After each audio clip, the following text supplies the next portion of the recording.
Hello. In this tutorial, I will show you how we can use Place Fasteners application for edit bolted connection to these perpendicular slotted holes. The first approach is to use an extra work axis inside the slotted hole. Let's open up the application. Let's see my setup. I specified only 3 items so far. I will select the material. Let it be A2. I will select my work set and click Add Group.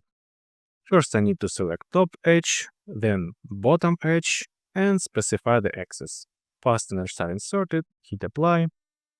Okay. Then move on to the second approach. The second approach is about having an extra piece of material inside the slotted hole to serve as an axis. Approach is the same. Click Add Group, select the first edge, select the bottom edge, and select the axis. Let's this time make it longer. Click Apply. That's it. Let's see cross section.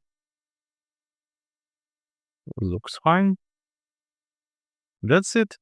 By the way, if you are worried about that extra piece of material, don't be. Inventor automatically will discard that material during the pattern creation. That's it. Super easy and quick. Thank you for watching.